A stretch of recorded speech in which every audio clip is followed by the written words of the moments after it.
Not every smiling face is a friend. Some are demons wearing the skin of someone you once trusted. There comes a time when the people closest to you begin to reveal who they really are. Not through their words, but through their energy, their actions, and the way your soul reacts when they enter the room. This isn't about superstition. This is about spiritual warfare disguised as everyday relationships. You felt it. The heavy presence, the draining conversations, the unexplained anxiety after being around certain people. These aren't just toxic behaviors. Sometimes they are signs of something darker. If you've ever asked yourself, why does this person always leave me feeling worse? You may already be surrounded. In this message, we're not talking about ghosts, but spirits that live in people. Spirits that manipulate, confuse, and destroy from the inside out. Today, I'll give you 10 unshakable signs to spot demons hiding in friends and family before they take more than just your peace. There are people in your life who don't need to say a single harsh word or lift a finger to harm you. Just being in their presence drains your spirit like a leaking vessel, and you can't quite explain why. You walk into the room feeling fine, maybe even optimistic, but after spending time with them, your energy is gone. Your mood has dropped, and your peace is disturbed. You try to justify it. Maybe they were just having a bad day. Maybe you're overreacting. But deep down, your soul knows something is off. These are the people who never seem to pour into you, but always need something from you. Your attention, your time, your sympathy, your energy. It's always about their problems, their drama, their chaos, and somehow you become their emotional dumping ground without consent. They offload their heaviness onto you, then leave you to carry it. But it's not just emotional exhaustion, it's spiritual. Your body can't see it, but your spirit can feel it. These are the kinds of people who wear the face of a friend or family member, but underneath, there's something darker, feeding off the light inside you. It's spiritual parasitism, and they are not always aware of what they're doing, but that doesn't make it any less dangerous. You have to stop asking if you're being too sensitive and start asking why your soul keeps sounding the alarm around certain people. That discomfort is a warning. Your energy is your currency, and not everyone deserves access to it. Start paying attention to how you feel after every interaction. Do you feel lighter or heavier, encouraged or anxious, whole or hollow? Demons don't always come screaming with red eyes and horns. Sometimes they show up with a smile, speak in calm tones, and call you family. But if every encounter leaves you more disconnected from your peace, your purpose, or your power, it's time to recognize that this isn't just a toxic relationship, it's spiritual sabotage. You don't need to fight them, argue with them, or try to fix them. You just need to walk away and reclaim your energy. Your spirit already knows what your mind is trying to deny. Not everyone around you is good for your soul, and some are feeding on it. Protect your peace. Guard your energy. Your life depends on it. They twist the truth to divide you, subtly, skillfully, and strategically, like a snake that coils around your relationships until the life is squeezed out of them. These people don't lie outright because that would be too obvious. Instead, they distort reality just enough to sow doubt in your mind and suspicion in your heart. They play with half-truths, out-of-context statements, and emotionally charged stories that paint others in a dark light, all while presenting themselves as the innocent observer or the concerned friend. Their weapon is suggestion. I don't want to say anything but, or maybe you should keep an eye on them. They don't seem trustworthy. Little phrases designed to create cracks in your trust, isolate you from people who actually care, and make themselves your sole emotional anchor. And once you begin to drift away from those who protect your spirit, you become vulnerable, dependent, and easier to manipulate. This is how demons operate. Not with obvious conflict, but with quiet confusion. They stir the pot just enough to trigger emotional reactions and then step back as chaos unfolds, pretending they had nothing to do with it. They know that if they can fracture your foundation, your support system, your circle, your clarity, they can influence your perception of reality. You'll start questioning the intentions of good people, believing lies over facts, and slowly adapting their narrative as your own. That is spiritual warfare disguised as conversation. And the most dangerous part? These people often appear deeply loyal, even loving. They tell you they have your back, that they're just being real or honest. But what they're really doing is planting spiritual poison between you and your peace. You'll begin to wonder why you're feeling more paranoid, why you're second-guessing relationships that once felt solid, and why your world feels heavier, until you trace it back to one person who always seems to be the common denominator in every broken bond. That's not a coincidence. That's a calculated disruption. Demonic spirits don't always scream, they whisper. They gaslight, they charm, and they divide. When someone consistently brings division but never resolution, constantly highlights flaws in others but never owns their own, understand this: they're not trying to protect you, they're trying to isolate you. And once you're alone, they own you. Wake up, protect your relationships, and most of all, protect your mind from the lies that come dressed as concern. They celebrate your weakness, not your strength, and if you're not paying close attention, you mistake their false concern for real support. These are the people who clap the loudest when you're broken, but go silent when you start to heal. They're right there to comfort you when you've hit rock bottom, when your heart is shattered, when your plans fall apart. But the moment you begin to rise, to gain clarity, to walk in confidence, their energy shifts. Suddenly, they're distant, sarcastic, dismissive, or even resentful. Why? Because your strength threatens their illusion of superiority. Your power exposes their insecurity. As long as you're struggling, they feel needed, relevant, even elevated. But when you stand tall, they feel small. So they prefer you dependent, not independent, uncertain, not empowered. And that's the twisted truth. They don't truly love you. They love the version of you that makes them feel better about themselves. They love the broken you because it doesn't challenge them. They love the version of you that doubts your worth, that seeks their approval, that remains in a state of emotional debt. But when you start setting boundaries, prioritizing yourself, dreaming bigger, and stepping into your purpose, they can't hide their discomfort. They may disguise their jealousy as humor, mocking your ambition, calling your progress a phase, or belittling your dreams as unrealistic. They'll say things like, "Don't forget where you came from."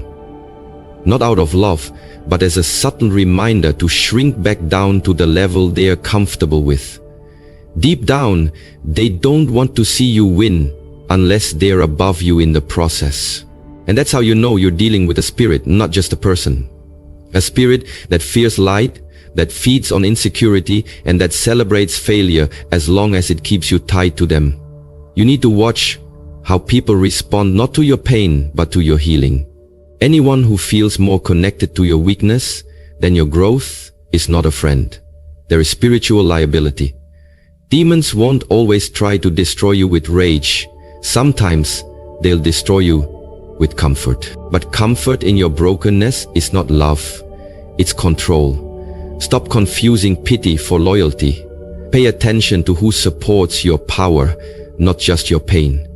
Because real love doesn't fear your strength, it fuels it.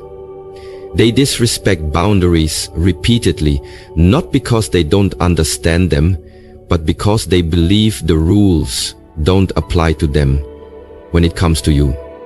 These are the people who hear your no and treat it like a negotiation. You say you need space and they crowd it. You say you're busy and they demand your time. You set a limit and they take it as a challenge.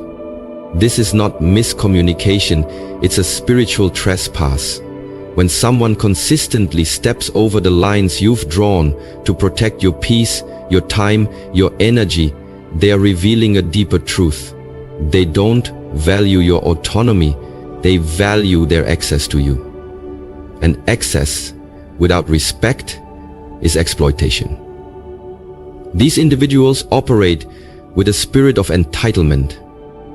They feel entitled to your time, your presence, your attention, and your emotional bandwidth, even when you've made it clear that you're running low. They disguise their intrusions as love or concern, but at the core, it's about control. Boundaries threaten people who seek power over you. They can't manipulate what they can't reach, and so they push, little by little, testing your resolve, waiting for you to cave in like you always have. They use guilt to make you second-guess your right to protect your peace. They'll say things like, "You've changed," or "You're being distant," when in reality, you've simply stopped allowing them to take from you without permission. And that's the thing about boundaries. They don't just protect your peace, they expose who never respected it in the first place. Anyone who reacts to your limits with anger, passive aggression, or emotional withdrawal is revealing that their connection to you was based on convenience, not mutual respect. And when you try to assert your spiritual and emotional sovereignty, they feel personally attacked because in their world, your availability defines your value. But hear this clearly. You don't owe anyone unlimited access to your life, especially those who trample over your spirit just to get what they want. Demonic energy doesn't always come with violence. Sometimes it comes with persistence. It wears you down, not with rage, but with constant boundary erosion until you feel powerless to say no. But your peace is sacred. Your time is finite. Your presence is a privilege, not a right. Start treating your boundaries like gates to your kingdom. Because not everyone deserves to enter, and the ones who try to break in are not friends, they are intruders. Guard your gates. They mimic you, then turn others against you. A calculated tactic masked in flattery but rooted in sabotage. These are the people who study your words, your habits, your style, your energy, every detail that makes you unique, and begin to copy it so precisely that at first it seems like admiration. They laugh like you, speak like you, dress like you, even adopt your values and interests, and you might think, wow, we're just alike. But what's actually happening is something far more sinister. They're wearing your identity like a costume, not because they want to honor you, but because they want to become you and eventually replace you. It starts subtly. They echo your phrases, mirror your ideas, post content that sounds eerily like your own. And while you're still trying to make sense of this imitation, they're already working behind your back, whispering doubts into the minds of others, casting shadows on your character, your intentions, your credibility. They'll say things like, "I don't know if they're really who they claim to be," or "They've changed, they're not genuine anymore," slowly poisoning your relationships with people who used to support you. The most twisted part? They use the version of you they copied as the benchmark and then position themselves as the real one while painting you as inauthentic. It's not just betrayal. It's identity theft with a spiritual agenda. These are not just insecure people looking for inspiration. They are vessels for a spirit that envies your light but lacks its own source. That spirit imitates because it can create. It steals because it has no soul of its own. And when it realizes it can't outshine you naturally, it tries to dim you through sabotage. Suddenly, people around you are acting different, growing distant, believing things about you that don't reflect the truth, and you wonder why. The answer is that someone has weaponized your own essence to wage war against your character. This is psychological warfare wrapped in fake admiration. It's not just a toxic person, it's a parasitic spirit, using your brilliance to build their identity, and then turning that stolen light against you. The only way to defeat it is to stand firm in who you are, stay rooted in your truth, and let the imitation reveal itself over time, because no counterfeit can last forever in the presence of authenticity. Protect your identity like your life depends on it, because spiritually it does. They use guilt to keep you connected, not love, not respect. Guilt, a spiritual leash made of emotional manipulation, designed to keep you tied to them long after the relation has run its course. These people don't care if the connection is healthy, mutual, or life-giving. They only care that you stay close enough for them to keep pulling from you, your time, your energy, your loyalty. And when they sense you're waking up, pulling back, setting boundaries, or beginning to heal, they don't apologize or change. They weaponize guilt. They remind you of all they've done for you, of how much they need you, or how hurt they'd be if you abandoned them. They'll say things like, "So you're just gonna leave me? Or after everything I've done?" Knowing those words hit you where you're most vulnerable, your empathy. They twist your compassion into a chain, convincing you that leaving them equals betrayal, even when staying with them means betraying yourself. And you feel stuck, not because you love them, but because you're afraid of being seen as heartless. But let me tell you something. Guilt is not proof of love. It's a control tactic used by people who benefit from your silence and self-sacrifice. A demon will never say thank you, but it will always say, "How could you?" These spirits latch onto your sense of duty and use it to drain your soul. Little by little, they will, until you're exhausted from trying to fix what was never yours to carry. They don't want healing, they want access. They don't want partnership, they want possession. They know that as long as you feel guilty for leaving, you'll stay, even when it's killing you spiritually. But love does not guilt trip.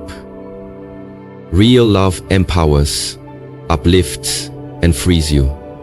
Guilt binds you to people who refuse to grow, who see your evolution as a threat to their control. It's not your job to shrink so they can feel secure. It's not your job to sacrifice your peace to maintain a false image of loyalty. You are not a savior, and they are not your responsibility. Emotional blackmail is spiritual abuse in disguise, and the moment you recognize it, you have a choice. Stay in the prison they built with your guilt, or break free and reclaim your soul. You don't owe permanent access to people who only show up when you feel too guilty to walk away. Let guilt go and let yourself grow. They trigger deep, unexplainable anxiety. Not through what they say outright, but through what your spirit senses beneath their presence. You could be in the same room with them and your heart starts racing, your stomach knots, your thoughts grow chaotic, and you can't figure out why, because nothing obvious is happening. They're smiling, maybe even laughing, acting normal, but your soul knows something is off. That's not paranoia, It's spiritual discernment. Your body is reacting to an unseen force, a vibration that disrupts your peace and stirs your nervous system without warning. This kind of anxiety doesn't come from conflict. It comes from misalignment with energy that is dark, deceptive, or draining. You might try to brush it off, blame yourself, or label it as overthinking, but your body is wiser than your logic. It knows when it's under spiritual attack, even when your mind hasn't caught up yet. These people often carry heavy, chaotic energy, cloaked in charm or familiarity. They say all the right things, but their aura is loud with unrest, envy, bitterness, or manipulation, and you feel it even when you can't name it. They may even make you question your worth without insulting you directly. You leave every interaction second-guessing yourself, rethinking your choices, or feeling like your inner light has dimmed. And that's how you know. They haven't just touched your mind, they've disturbed your spirit. Anxiety is often the first warning sign that you're sitting in the presence of someone whose energy is not for you. And if every time you're around them, you feel smaller, more confused, less grounded, that is not a healthy connection. It's a spiritual warning. These are the people who seem to be nice on the outside, but they carry unresolved demons that cling to them and search for open doors in you. When you feel this kind of anxiety, don't dismiss it. Investigate it. Who are you around? What shifts inside you when they speak, when they touch you, when they linger in your space? Peace doesn't lie, and neither does tension. Sometimes your anxiety isn't a symptom, it's a message. It's your spirit saying, you're not safe here. And when your spirit speaks, you must listen. Because protecting your peace isn't a luxury, it's a survival skill. Never apologize for removing yourself from what your soul knows is wrong, even when nothing visible seems broken. The unseen world is louder than you think. They laugh when you cry and cry when you shine, because your pain makes them feel powerful and your progress makes them feel invisible. These are the people who pretend to be close, who call themselves friends or family, but the truth is, they are only comfortable when you are beneath them, emotionally, mentally. When you are hurting, they act entertained, dismissive, or even amused. They may not laugh out loud, but there's a glint of satisfaction in their eyes, a smirk they try to hide, a casual shrug of your suffering, as if your brokenness affirms their superiority. They offer no real comfort, just shallow sympathy or cruel jokes disguised as tough love. But let the tables turn. Let healing hit your life. Let your glow return. Let doors start opening, and suddenly they grow distant, silent, even hostile. They begin to withdraw support, downplay your victories, or find a way to make your success about them.